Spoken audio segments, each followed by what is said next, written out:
Welcome to the Travel Business Unpacked, where passion meets possibility.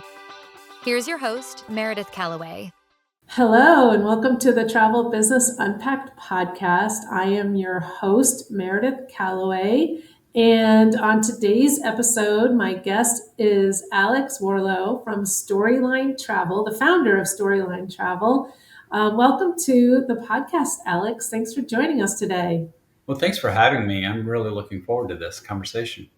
You know what's really fun about having you as a guest? This is going to sound kind of boring to you, but we have so many women guests because there's so many women in the business that it's really nice to have a man as a guest. So I'm very excited about that because listeners can get a whole new perspective on the business. It's not only women that are passionate about travel, and it's not only women that can build, a successful travel business. So let's begin with your entry into this profession. How did you get started in the business? Yeah, so I have to go back a little bit further. I was an IT professional for 30 years, and I used to say I had a laptop and I would travel anywhere. So I had the opportunity to travel the world as an IT consultant. When I got tired of the IT side of it, I kind of looked around and said, what do I want to do next? And travel was definitely something that I wanted to continue to be a part of. I had been planning Disney trips for colleagues for free for years. Yeah. And so I had at least a taste of what planning was like. And the entrepreneurial spirit of being a consultant just really bit me hard. So that was how I started, was taking this travel I had done for a long period of time and sharing it with others. Fits the mold of what we see come through our travel MBA program. It fits the mold. It's very similar to my own story. When I first graduated from college, my career was focused on what I was really good at. I followed my head instead of my heart into a career path, and was really good at it. And then kind of got stuck into that because it's safe, it's secure, it's paying the bills, it's giving great benefits. So, very, very common story. But I love that. Did you have any kind of skepticism that there was an opportunity to build a career, like a viable career with longevity, selling travel? I didn't. And maybe that just speaks to the nature of the businesses that I had been part of. It was more doing it the right way. So while I didn't know travel, I did know business.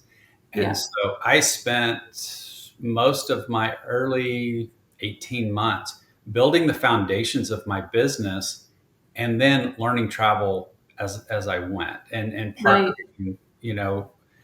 One of the things I did is I wanted to sell a product. I would schedule a meeting with our contact and just sit down and say, okay, how do I sell your product? I love While that. I'm building the accounting systems and all of the back office that goes with it. So today, I don't worry about that. I only worry about focusing on my clients and selling them the best travel I can. Yeah. I love that. You're definitely a salesperson to the core, if that was but also very business oriented. I think that is one of the blind spots. I see a lot of people who get into the business, they don't have that kind of business know-how, Mhm. business acumen. And so they approach it with basically an employee mindset. They look to their host agency as like their employer, and that they are employed by the host. So, in my soon to be published book, I'm literally handing it off the manuscript to the publisher this week.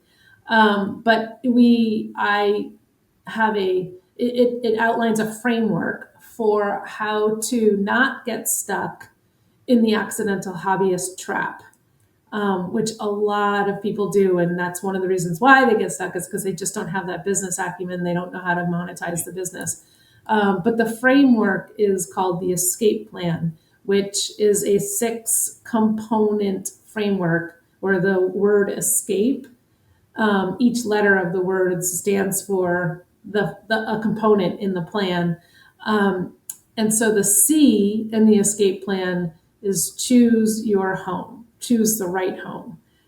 And I know that that was part of your journey, and as it was mine. I chose the wrong home probably 3 times before I found the right home when I was selling travel. Can you talk to us about that part of the journey for you?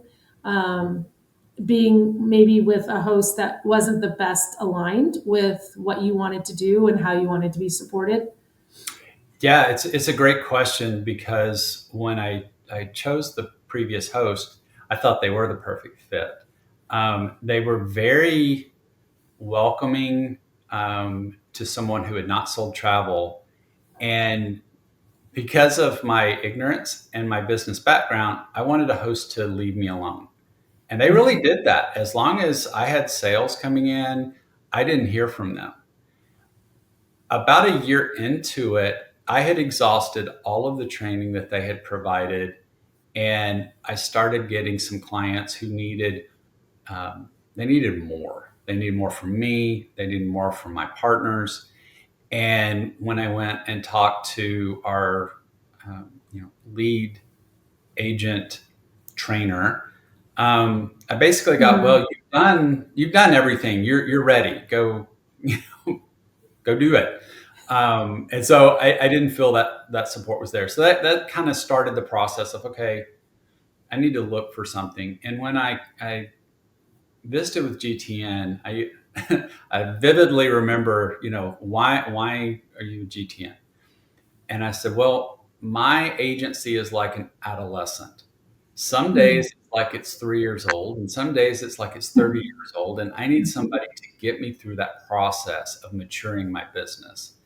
And that has been part of my journey, is now taking this startup and making it more than a startup, where I can actually grow it to something that goes back to the question you asked, that can be sustainable, that can be a Yeah, mature company. yeah. I really want to unpack that, but I want to go back to, so let's put a pause button on that. Um, I do. I really want to unpack that because I'm very curious.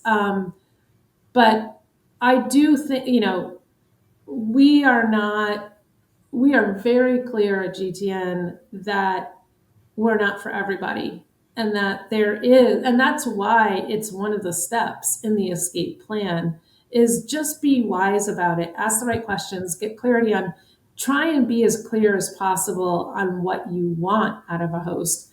And there are a lot of people who do want to be left alone, who don't need training, who don't want a community, and they're perfectly fine with that. And that is, so I like to say that, if there's a spectrum of, low cost, little support, and then higher cost, high support, we're at the far end of that spectrum. But there's absolutely a place for the other end of the spectrum, and there's also a place for spots in between.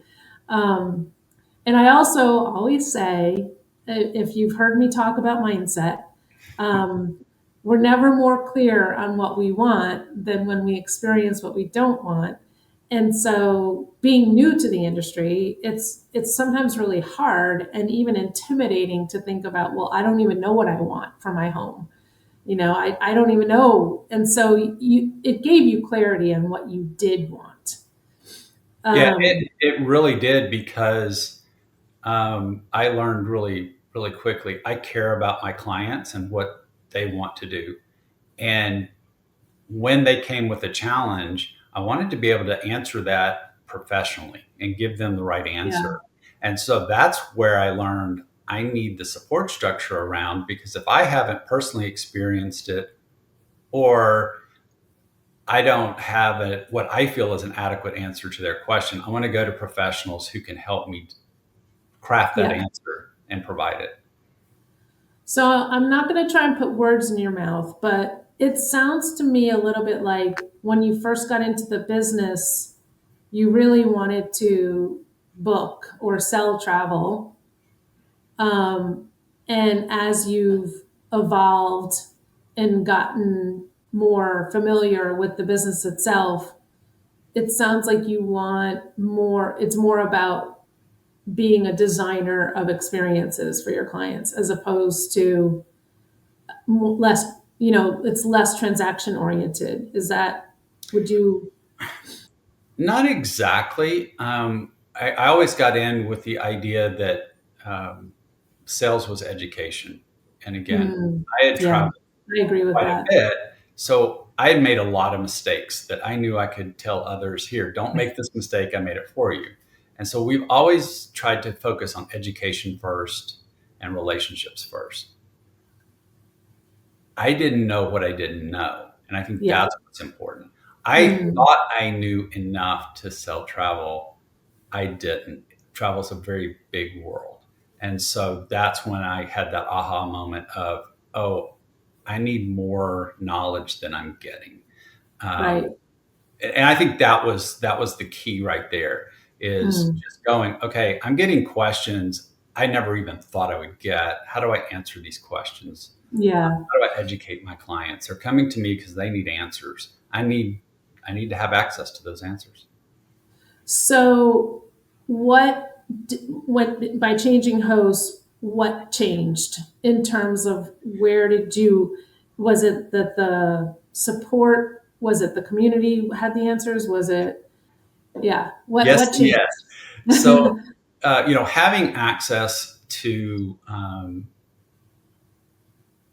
our mentors on a weekly basis really allows for the little simple questions. And Mhm, hey, I have this idea. Let me run it by you. And what are the potential pitfalls? So mhm. that right there was worth its weight in gold.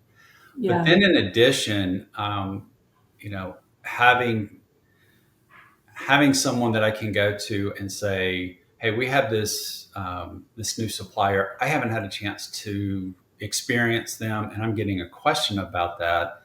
Is there someone who's done that?" And almost always there is someone in the community that says, "Yes, I've been with the supplier, or I had a yeah, client who went with them. Here's our experience. This is important yeah, for you to know." That was absolutely golden. yeah. Um, and I usually attract clients because of my specialty, and then they want to do something else. And it's the something else where the community really provides a lot of help. So it makes you more well-rounded having Oh, yes. that. Yeah, you have a depth of knowledge on specific things, specific types of products, cruising, river cruising. Um, but then now that your clients are like, I don't want to do a cruise this time. I want to do a guided tour, or I want to do maybe expedition. I don't know if maybe you have, but whatever, a DMC, work with a DMC, and you're like, whoa, how does that work? Yeah, it very much is that. You know, in my previous career, we always had kind of the saying is, I don't need to know everything. I need to know where to find the answers when the Yeah, questions come up. And yeah, I apply that now in this business. I don't need to know everything. I need to know my specialty, but I need to know where I can go get the answer to the question when someone comes up with something, yeah, like that one-off trip, and they know my specialty is cruising, but they also like the service we provide. So if I can then go and get that answer for them, they're very happy. yeah. So on a scale of 1 to 10, so we talk about how this journey, this path can afford you freedom, fulfillment, and financial satisfaction. And when you have all three, you have found entrepreneurial success, because everybody's definition of success can be different.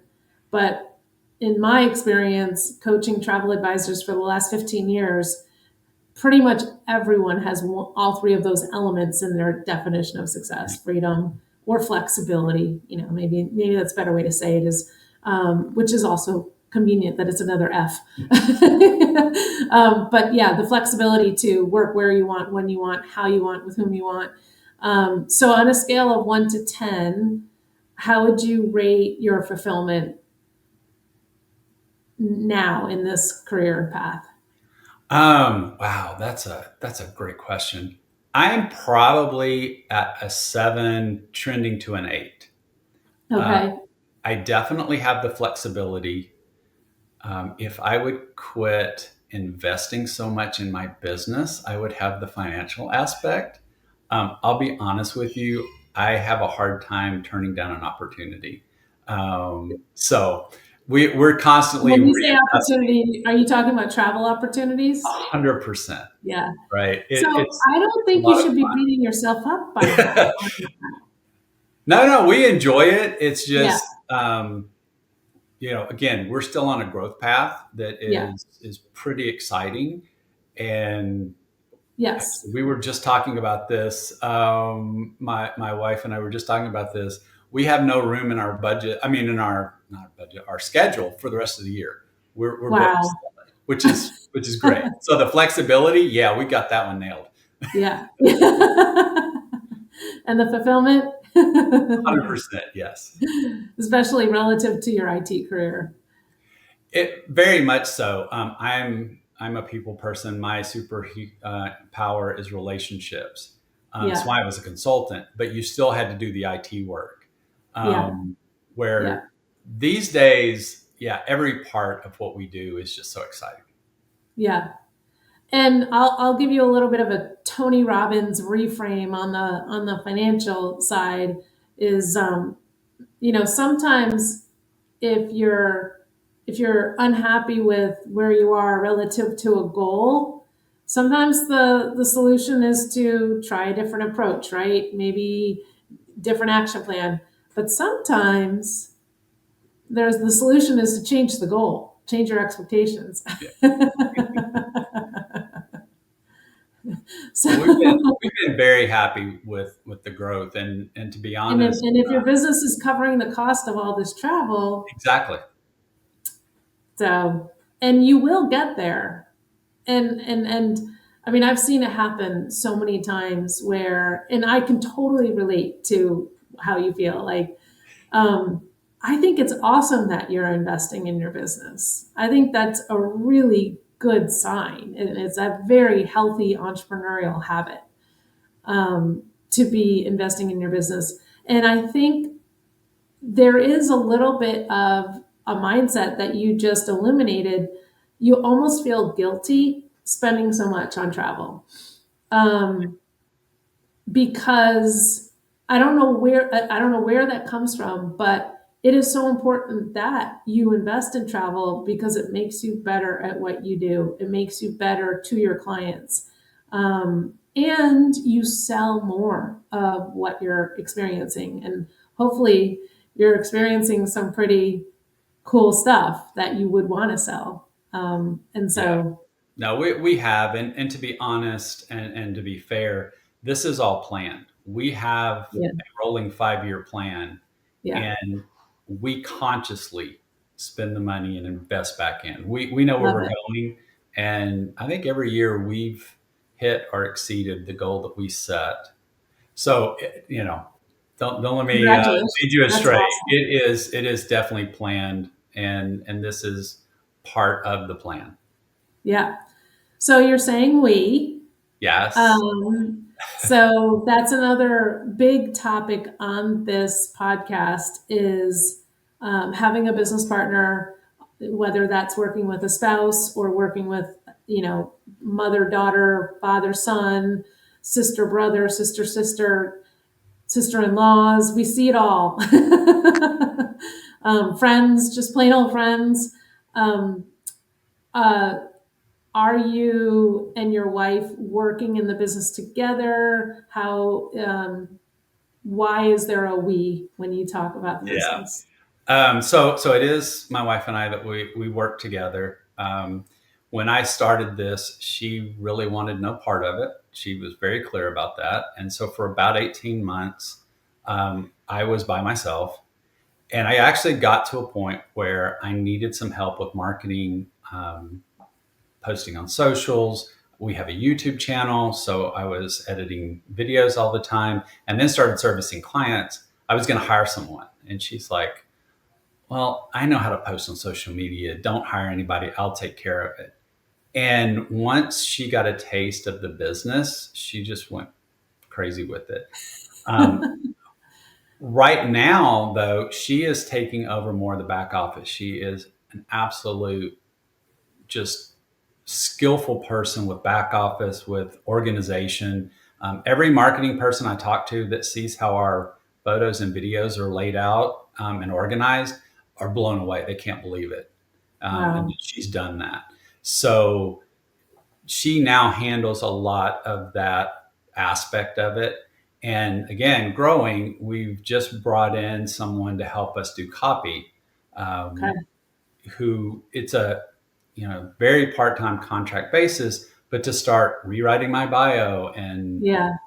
adding captions and things like that to a lot of the stuff we're doing. And so I'm now handing that task over to my wife so that she's now handing over the socials to someone else. So it is kind of building. But the two of us have worked together, and now she travels.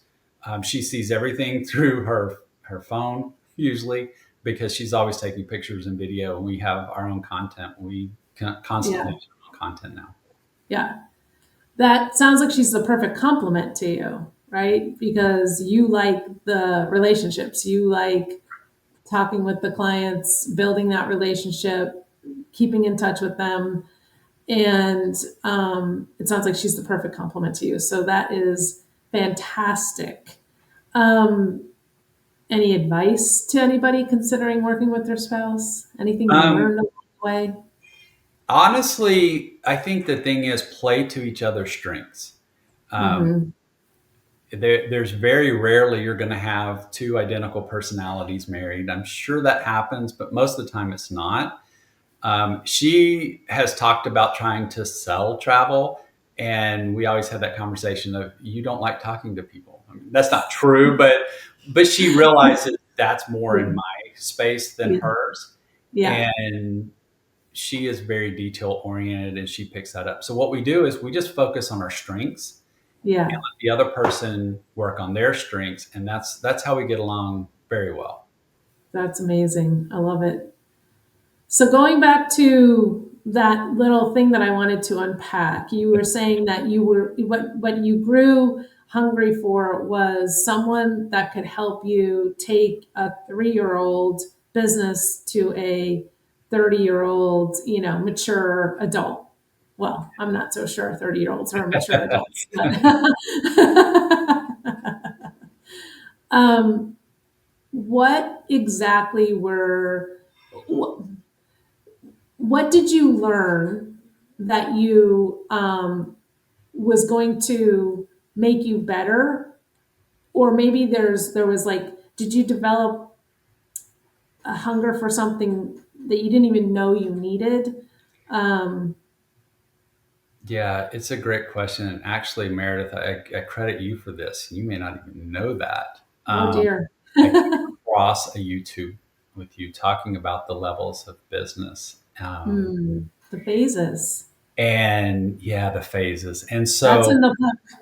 That's very much a big part of the it would book. have to be, but it had such an impact on me because I was focused on selling lower dollar trips more often. And because of my foundation in my business, I'm looking at my cash flow, I'm looking at the commissions I'm making, and I'm going, okay, I've got to sell a whole lot of trips Mm-hmm. to ever hit my goals. By reframing that to, you know what, if you sell a little bit nicer vacation, you don't need to sell that many. And so while I never wanted to sell transactionally, I was finding that that's what I was doing. And Yeah.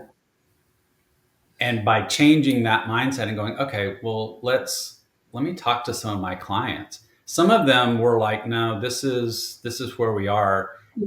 And A lot of them have gone and found other advisors that Right. fit what they wanted better. Some of them have stayed with me, some of them haven't.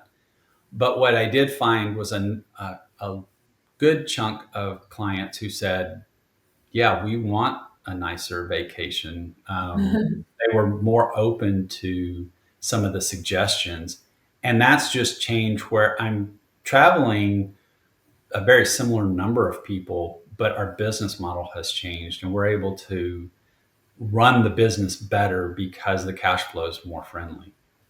That just like makes me like beam with, you know, I'm just so happy for you because it, I have found that because I was in that predicament myself. So it wasn't until I actually looked at the numbers, and that's what's in the book, and that's what you're referring to is this like comparison of any budget Betty versus luxury Lucy. And if you if you're any budget Betty, and a lot of people fall into this trap because they just think, hey, any client's a great client. I'm going to take any business that comes my way. And when you do that, your average transaction size is going to be about $5,000, and your average total revenue on that booking is going to be about $500, including your service fee after your commission split, right? So just say on average, it's $500. And one person booking travel for an entire year honestly can handle about 100 bookings a year. Maybe you can handle 200, but you would be, you know, think about that though. 100 times $500 is $50,000 in total revenue. Total revenue. Yeah. Whereas Luxury Lucy, average transaction size of $20,000 with a yield of 14% instead of 10, because luxury partners often, especially with the right host that has the highest commission access to, I mean, 14% is average, right? I'm sure you get 16%, maybe even 18% every once in a while. But so 14% times 20,000, cut that in a, you know, by a quarter, 75 bookings instead of 100, you're looking at $250,000 in revenue versus 50. Like it's exponential, the difference. It's not just a little bit more, it's not just 50% more, it's 500 or 600 times more. So I love that you got like that was like a light bulb moment for you, and it really helped you change your focus. It did. And the side effect is the clients are happier The clients are happier. Exactly. I because know that's, they don't see it like a transaction. They actually see it as more of an investment. So they're happier with our service. And that wasn't expected. Um, yeah.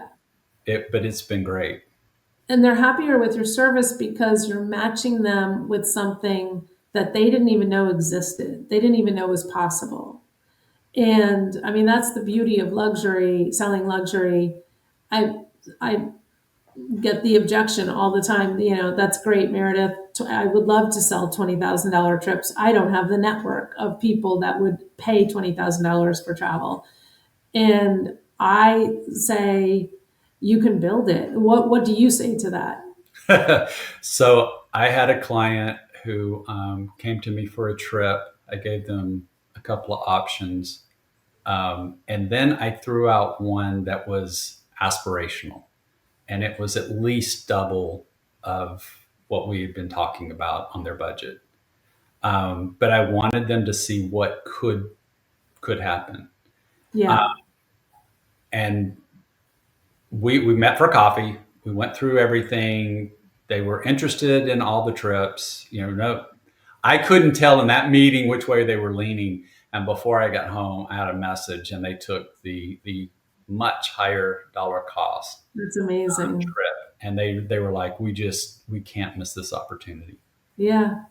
And that's when it kind of, okay, I'm going to do this. So now what I like to do, again, my specialty is in the cruise space, is someone will ask for a particular stateroom or suite.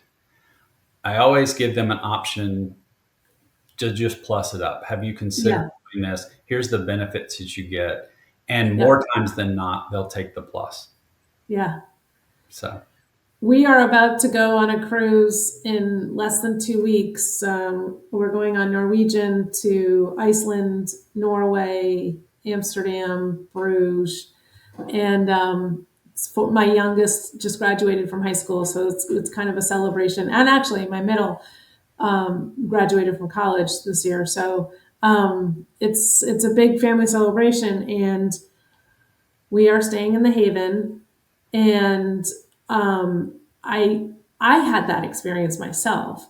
It was 7 years ago. We went on a cruise because my daughter graduated from high school, and we went to Alaska. We also sailed on Norwegian, and I convinced my husband, who wasn't my husband at the time, but I convinced him to upgrade to the Haven, and he almost had a heart attack when he saw the price difference. I mean, it's like, it's not even double, it's like triple how much more it costs to stay in the Haven.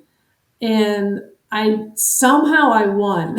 somehow I, and it same, similar thing. It's like, I know, but look at all the benefits. I mean, the thing about staying with the Haven is you get all of the bells and whistles and services of staying in a 5-star hotel, but you're on a ship that has all the bells and whistles for the kids and the what they want to do, and so you can get away from it if you want. You have your own dining room, you have your own pool, you have your own butler, you have your own much bigger spaces in your cabin, concierge service. But if your kids want to ride go-karts, it's on the ship. If your husband, my husband loves the casino. It's the only time he gambles is when he goes on a cruise.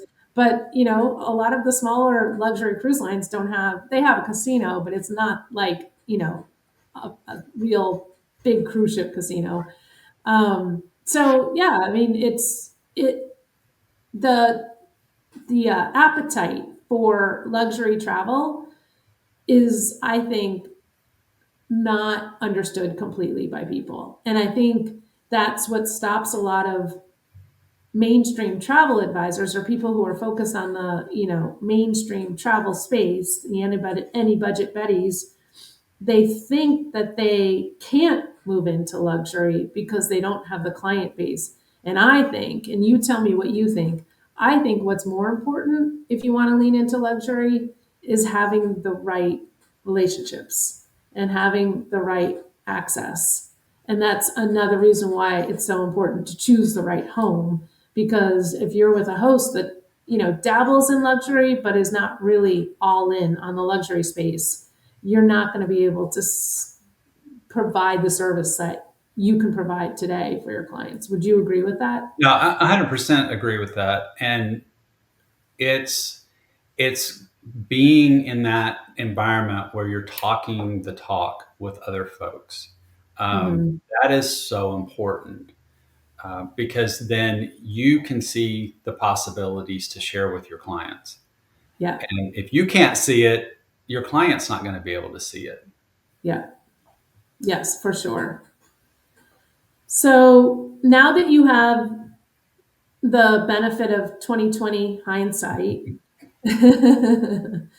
and maybe there was somebody who's like a little version of Alex before Alex started his travel business, still in a career that is kind of burning him out. He's lost a passion for it, very good at it, very successful, but you know, just not jumping out of bed in the morning to do the work. Um, what do you know now that you would have told yourself? Um, wow, good question. I think one of the things that I really wish I had known before, is the industry training that's available, like the travel MBA that Gifted has. I still come across things every once in a while that a travel MBA graduate says, "Oh yeah, well we learned that in TMBA." Okay, well you're gonna have to tell me because I didn't follow that path. I came Right. to Gifted travel network as an experienced agent coming in. Right. Um, so I do think that don't think you know everything, because you don't. And that was a key aspect right there. And I'm learning every day. I never stop learning.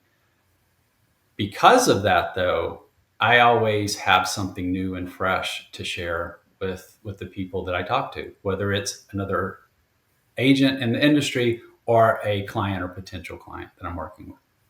Yeah. So I want to have a little bit of fun now. You said that when we first started talking, you said that you were planning Disney trips for free before you did this, and so you're a Disney fan. I am a Disney fan. Are you Disney obsessed? Do you go every year? Um, On the scale of, on that spectrum, where do you fall? I have found folks more crazy for Disney than I am, but I'm probably on a scale of 1 to 10 an 8. Okay. I raised two daughters that are much more fans than I am. We all own a part of the magic with the Disney Vacation Club, so we make sure we're always going every year. Um, Love that. I don't actually sell much Disney anymore. I do Disney Cruise Line. Um, Yes. that is actually more in my space. Um, but as far as going to the parks, walking down Main Street USA is just, I'm a kid again. I love it. It really does have a way for the people who love Disney. It really does. I'm kind of smack in the middle. I have such fond memories, and both as a child, but also as a parent. So I love that, and I like that the fact that you are now a luxury travel advisor hasn't tainted you, hasn't made you a little bit of a Disney snob. So because that does happen too. It does. We have found ways to make Disney luxury though. So Yeah. Oh because, yeah. well, You with can Disney make World Disney being luxury. close to Port Canaveral, Yeah. we took our family and we stayed at a Polynesian bungalow over the water, Oh watched wow. fireworks for a couple of days, and then went and got on a cruise ship. And So then got on a cruise ship. you Yeah. can you can you can still do Disney and luxury. I personally just really like the water, so that's where I spend my time. So another question I want to have fun with is one of the first things you said was that you made a lot of travel mistakes back in the day when you're traveling so much as an IT consultant. Do you have a fun story of a travel mistake that you want to give us a little heads up on or forewarning on? Um, so I'm gonna throw my wife under the bus a little bit. Actually, Okay. this was all my fault. Her first trip to Europe, we were taking a cruise out of Barcelona, and I had been to Europe several times. I knew how to travel safely. That's key to this. But I've got my wife and two kids. I've not traveled with my family to Europe before. The day of the cruise, I had a friend of mine who went to Barcelona all the time say, "You don't need to worry about taking a transfer. Just take the subway. It'll drop you right at the port. There's a bus across the street. You pay a couple of Oh euros, dear. you'll be on the cruise in no time." So we load up our luggage, we get on the subway, and my wife gets her pocket picked. And she had all the cash, all the passports. Um, we had two credit cards. We actually learned shortly after this that they both had the same credit card number. Wasn't the smartest thing. Um, and she realized when she got off the subway that this lady had picked her pocket. Our youngest daughter went one way and the pickpocket went the other. And we were kind of stuck in the middle. Well, it's like, let the pickpocket go. It's fine. She was a professional. She knew what she was doing. And we went and found our daughter outside of the subway station. Okay. So we had no cash. We did have passports. We were very Oh, fortunate. We kept those separate. oh, And then I quickly learned I didn't have a credit card either because we had to put a hold on that. So I now tell clients, if you're taking cash, number one, don't let everybody have one person have all the cash. Split it up. Only carry in your bag what you need at the moment. Put the bulk of it, bury it in a suitcase, something that is not in the easy. safe once you get your room or cabin. Exactly. Make sure that you have two credit cards with different numbers and Numbers. preferably different networks. And I just had this exact speech with a client today who's going to Greece. And we had this exact story. And my wife knows it. She still gets a little sick to her stomach. But I told her all along, this was my fault. I knew better than doing Yeah, this yeah, because I was yeah. supposed to That's be the the biggest expert, moral of the story is book a right? private transfer. And so she is very wise now with money and credit cards. When we travel, we definitely divide it up. We follow our own, advice. Now, I will also tell you, I think this is really key. This trip was my oldest daughter's high school graduation trip. I let her see all the ugliness of what happens when somebody picks your pocket. Talking to the cruise line, talking to the police, who, by the way, didn't care. I kept her in the loop and I let Yeah. her know how I was processing this. Fast forward 3 years, she's studying abroad in Vienna, and she took a trip where she fell asleep on a bus and her wallet fell out of her bag between the seats of the bus. Oh no. Because she had had that experience, she called the tour company. They found the wallet. The next day, that bus was coming back through the village they were spending the night in, and she got her wallet back. Everything was in it, was fine. But because she had seen how I handled the experience when I had that issue, she was prepared. She Well, handled and it calm. She better. didn't lose her Right. marbles. So I also will encourage folks, don't be embarrassed if it happens. Use it as a learning opportunity and Yeah. move forward because I now have that experience. So I think that's a testament to both sides of, I learned a lot. I tell my clients anytime they travel out of the country, actually in the country, this is how you should travel with money. But then I also tell them, don't be embarrassed. We all make mistakes. If we Yeah. learn from each other, then somebody's going to benefit down the road. I love that. I really love that. And I love that you have clearly, exposed your kids to traveling the world from a younger age. And it pays such dividends Yeah. as they get older. Oh my goodness. I just love how much my kids love to travel and have no fear whatsoever. And when they get someplace, they just want to go explore. They don't want to sit in the hotel room. They don't want to, they just have that desire to get out and explore. So last question, and I'm going to frame it a little bit different than normal. It's not the oh my god pinch me I can't believe I get to do this for a living moment, because you traveled so much before you did this. I want to hear about a travel experience you've had that you were just like your eyes were opened to something so new and so different. Like I sometimes when I first started in the travel business and I would go to those travel luxury, travel shows and walk the floors and booth after booth after booth of new partners. And it felt like being a kid in a candy store. So what I'm going to call this is more of like a travel candy moment. Um,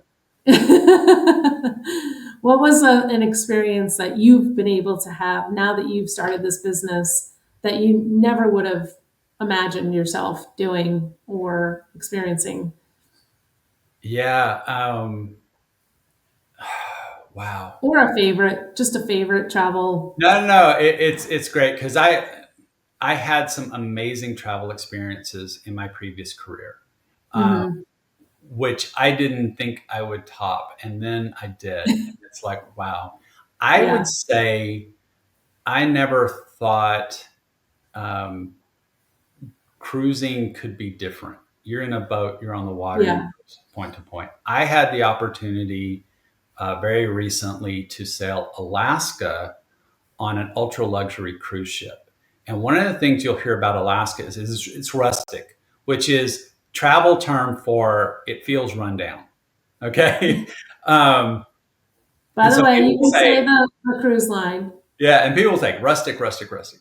And so I got on a Regent Seven Seas Explorer and we got to cruise the Alaska coast. And it was luxury. It was Yeah. absolutely fantastic. We wanted for nothing. The Yeah. crew was amazing. The you know the room we stayed in was fascinating, just absolutely luxurious. Um, and we actually then, because things like excursions are included, multiple excursions are included, we did things that we might not do for that Right. reason. Yeah. But then learned that the excursions were even elevated. So we went to go whale watching, but the whale boats that they took us on weren't even half full because they didn't Right. want too many people on so we could all experience Right. the whale watching. And I was just blown away by that level of luxury. But we capped it off by going to the Empress in Victoria and having tea Oh on Royal wow. China at the Fairmont Empress. And Yeah. oh my goodness, it was amazing. So I have a different perspective for Alaska now, and I Yeah. can say, no, you can do Alaska in luxury. Let me In show you. luxury. Yeah. I love that. I love that. And it's true. Like once you get a taste for it, it's hard to go back. It's hard to go back to those 3-star hotels Yes, it definitely and is. coach class. And when you're flying the friendly skies. Yeah, definitely. Well, thank you so much, Alex. This has been a really awesome conversation. I want to congratulate you on building such a great business, and having the patience and the vision to just kind of stay committed to the vision. This is also something I tell people all the time when they're considering getting into the business. You have to be willing to suppress that need for instant gratification. This is a marathon, not a sprint. And you're doing a really good job on your marathon. So Uh, congratulations. Thank you. I appreciate it. I will leave with a couple of parting thoughts that I find are very um, they're important and things that I've implemented. One is the plan. We talked about I have a plan. I have a foundation. I have a plan, and that plan's always being worked. It's always being evaluated.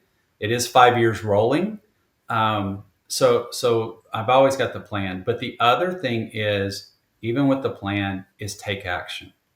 Um, Mm, I see so many people hesitate or analyze things to death.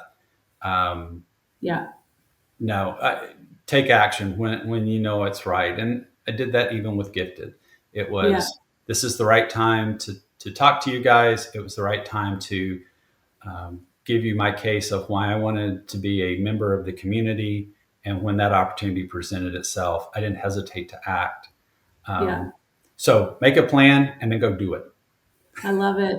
I love it. And we can help you with the plan if you're not sure what the plan would even look like. That's one of the things we do and we're good at is Yes. helping you with that plan, establishing that plan. So well, great words of wisdom. Thank you so much for joining today. And thank you, everybody, for listening. And we'll see you on the next episode.